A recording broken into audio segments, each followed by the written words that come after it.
হয়, আজি শিল্পী দিৱস আৰু ৰাজ্যৰ ভিন্ন প্ৰান্তৰ দৰে নগাঁৱতো উদযাপন কৰা হৈছে ৰূপকোঁৱৰ জ্যোতিপ্ৰসাদ আগৰৱালাৰ মৃত্যু দিৱস আৰু ভিডিঅ' জাৰ্নেলিষ্ট মৃণালে দেখুৱাব বৰ্তমান সেই সামগ্ৰিক পৰিৱেশ। এয়া হৈছে নগাঁও উৰিয়া গাঁও বাইপাছ চকত অসম জাতীয়তাবাদী যুৱ ছাত্ৰ পৰিষদৰ কেন্দ্ৰীয় সমিতিৰ উদ্যোগত আয়োজিত এয়া ৰূপকোঁৱৰ জ্যোতিপ্ৰসাদ আগৰৱালাৰ আজি শিল্পী দিৱস পালন কৰা হৈছে আৰু ইয়াৰ পূৰ্বে পুৱাৰ পৰা বিভিন্ন অনুষ্ঠানৰ ইয়াত আজি শিল্পী দিৱসটি আয়োজন কৰা হৈছে। ভিডিঅ' জাৰ্নেলিষ্ট মৃণালে দেখুৱাইছে বৰ্তমান জ্যোতিপ্ৰসাদ আগৰৱালা প্ৰতিমূৰ্তিত বন্তি প্ৰজ্বলন হৈছে আৰু ইতিমধ্যে যথেষ্টখিনি লোক ইয়াত সমবেত হৈছে, বিশেষকৈ যিসকল শিশু বা ছাত্ৰ ছাত্ৰী সেইসকল ইয়াত উপস্থিত হৈছে আৰু তেওঁলোকৰ ছাত্ৰ ছাত্ৰীৰ মাজত বিভিন্ন অনুষ্ঠান আজি আয়োজন কৰিছে বা বিয়লি ভেগালৈ গীত মাতৰ এনেকুৱা আয়োজন কৰিছে আৰু বৰ্তমান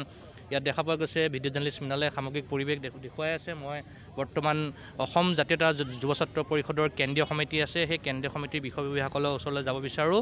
আৰু পুৱাৰে পৰা বিভিন্ন কাৰ্যসূচীৰে ইয়াত অনুষ্ঠিত হৈ আহিছে আৰু জিলাখনৰ লগতে ৰাজ্যৰ বিভিন্ন প্ৰান্তৰ বা যুৱ ছাত্ৰ পৰিষদৰ ইয়াত ব্যক্তিসকল আহিছে। মই পোনে যুৱ ছাত্ৰ পৰিষদৰ কেন্দ্ৰীয় সমিতিৰ বিষয়ববীয়া আছে, মই তেওঁলোকৰ ওচৰত কিছু কথা জানিব বিচাৰোঁ, অকণ উঠি দিলে কিছু সুবিধা হ'ব। প্ৰথমতে আপোনাক ভোগালী বিহুৰ ওলগ যাচিছোঁ, আজি কি ধৰণৰ কাৰ্যসূচী আপোনালোকে ৰাখিছে? অসম জাতীয়তাবাদী যুৱ ছাত্ৰ পৰিষদৰ নগাঁও জিলা সমিতিৰ উদ্যোগত কেন্দ্ৰীয়ভাৱে এই অঞ্চলত আমি এইবাৰ ৰূপকোঁৱৰ জ্যোতিপ্ৰসাদ আগৰৱালা স্মৃতি দিৱস আয়োজন কৰিছোঁ। ৰূপকোঁৱৰ জ্যোতিপ্ৰসাদ আগৰৱালাই অসমৰ সমাজ জীৱনক কেনেধৰণে সমৃদ্ধিশালী কৰিছে সেই কথা নিশ্চিতভাৱে অসমৰ মানুহক আকৌ পুনৰবাৰ বুজাই কোৱাত প্ৰয়োজন নাই। ৰূপকোঁৱৰ জ্যোতিপ্ৰসাদ আগৰৱালাই আমি সকলোৱে জানো যে অসমৰ থলুৱা গীত মাতবিলাকক কেনেধৰণে ভাৰতবৰ্ষৰ নহয় পৃথিৱীৰ বুকুত প্ৰতিষ্ঠা কৰিবলৈ সক্ষম হৈছিল। জয়মতী বোলছবিৰ জৰিয়তে কেনেধৰণে এই অসমীয়া গীত মাতবিলাকক জগতত চিনাকি কৰাই দিছিল সেই কথাও আমি সকলোৱে জানো। ইয়াৰ আগলৈকে পদ্মনাথ গোহাঁই বৰুৱা, লক্ষীনাথ বেজবৰুৱা এই স্বনামধন্য ব্যক্তিসকলে আমাৰ থলুৱা গীত মাতবিলাকক তেওঁলোকে পৃথিৱীৰ বুকুত বা ভাৰতবৰ্ষৰ বুকুত প্ৰতিষ্ঠা কৰিব বিচাৰিছিল যদিও বহু সময়ত হিন্দুস্তানী যিবিলাক গীত মাত বা বঙলা যিবিলাক গীত মাত সেই গীত মানে ক'ৰবাত নহয় ক'ৰবাত বাধাৰ সৃষ্টি কৰিছিল। কিন্তু ৰূপকোঁৱৰ জ্যোতিপ্ৰসাদ আগৰৱালাই যেতিয়াৰ পৰা নেতৃত্ব ল'লে তেতিয়াৰ পৰা এই গোটেই অসমৰ থলুৱা গীত মাতবিলাক আমাৰ বিয়ানাম, আইনাম, বিহুনাম পৃথিৱীৰ বুকুত বা ভাৰতবৰ্ষৰ বুকুত প্ৰতিষ্ঠা কৰিবলৈ সক্ষম হৈছিল। সাধাৰণতে দেখা পোৱা যায় যে এটা বিশেষ দিনতহে আমাৰ যিসকল স্বনামধন্য ব্যক্তিসকল থাকে তেওঁলোকৰ দিৱসটো উদযাপন কৰা যায় আৰু উঠি অহা প্ৰজন্মে আজিকালি দেখা পোৱা গৈছে যে প্ৰযুক্তিবিদ্যা যিটো প্ৰসাৰ হৈছে কিন্তু আমাৰ এইসকল স্বনামধন্য ব্যক্তিৰ যিটো সৃষ্টিৰ আজি তেওঁলোকে নাজানে বা পাহৰি পেলাইছে। এই ক্ষেত্ৰত আপোনালোকে যুৱ ছাত্ৰ পৰিষদে কি ধৰণৰ অনাগত সময়লৈ ব্যৱস্থা গ্ৰহণ কৰিব? না, আমি অসম জাতীয়তাবাদী যুৱ ছাত্ৰ পৰিষদটো একেবাৰে বিন্দু মাত্ৰ, ধূলিকণা মাত্ৰ। গতিকে আমি আমাৰ প্ৰয়াসেৰে যোৱা 40 বছৰে যিখিনি পাৰোঁ কৰিছোঁ,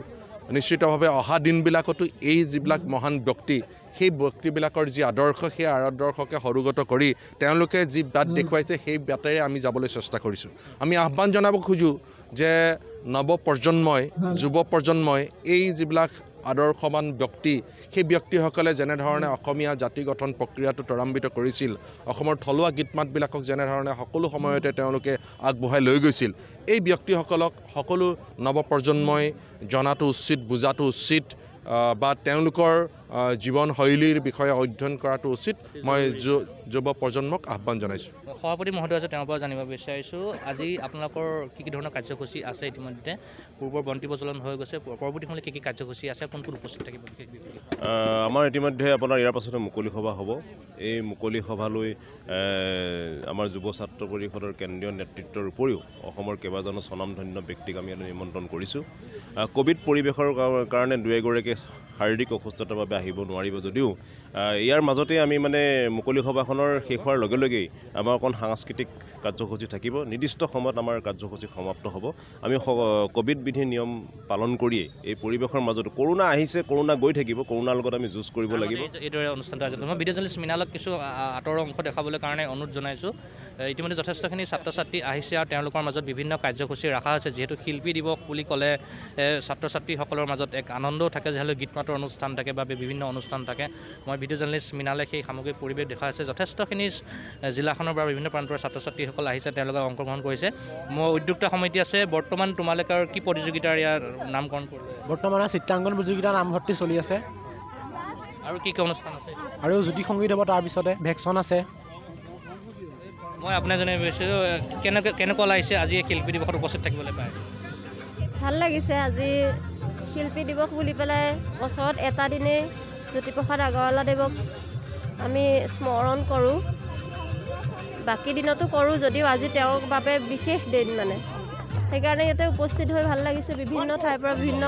ছাত্ৰ ছাত্ৰী মানুহ আহিছে সকলোকে দেখি খুব ভাল লাগিছে একেলগে এয়া আছিলে নগাঁও জিলাৰ উৰিয়াঙা বাইপাছ চকত উদযাপন কৰে কেন্দ্ৰীয় দিৱসটি আৰু মই ভিডিঅ' জাৰ্নেলিষ্ট মৃণালক যদি পুনৰ দেখুৱাবলৈ অনুৰোধ জনাইছোঁ ইতিমধ্যে ইয়াত মঞ্চ বনোৱা আছে মঞ্চত কিছু মুহূৰ্তৰ পূৰ্বে বিশিষ্ট ব্যক্তিসকল আহিব আৰু তেওঁৰ এখন সভা অনুষ্ঠিত কৰা হ'ব আৰু সভাৰ লগে লগে বিভিন্ন ছাত্ৰ ছাত্ৰীসকলৰ মাজত বিভিন্ন অনুষ্ঠানো আয়োজন কৰা হৈছে আৰু যিহেতু ক'ভিড বিধি আছে চৰকাৰে SOP দিছে সেই SOP অনুসৰি অনুষ্ঠানো তেওঁলোকে যথেষ্ট সোনকালে শেষ কৰাৰ পৰিকল্পনা কৰিছে যিহেতু সভা সমিতি বা ছাত্ৰ ছাত্ৰীসকলৰ মাজত যিখন অনুষ্ঠান আছে সেই অনুষ্ঠানৰ পিছতে ইয়াত সাংস্কৃতিক অনুষ্ঠান কিছুমান আছে আৰু সেই সাংস্কৃতিক অনুষ্ঠানত অসমৰ জনপ্ৰিয় শিল্পীসকলে অংশগ্ৰহণ কৰিব বিশেষকৈ মানস প্ৰবীণ কৃষ্ণমণি নাথ তৰালী শৰ্মা বৰুণ বিকাশৰ দৰে জনপ্ৰিয় শিল্পীসকলৰ ইয়াৰ গীতৰ অনুষ্ঠান আছে আৰু সেই গীতৰ অনুষ্ঠানৰ দ্বাৰা আজি কেন্দ্ৰীয় শিল্পী দিৱসটো আয়োজন কৰা হৈছে আৰু পুনৰ উল্লেখ কৰিছোঁ এয়া হৈছে নগাঁও বাইপাছ চকত অনুষ্ঠিত হোৱা কেন্দ্ৰীয় শিল্পী দিৱস আৰু ভিডিঅ' জাৰ্নেলিষ্ট মৃণালৰ সহযোগত পোনপটীয়া সম্প্ৰচাৰ দেখুৱাবলৈ চেষ্টা কৰিলোঁ প্ৰাঞ্জল দৰ্শকসকলক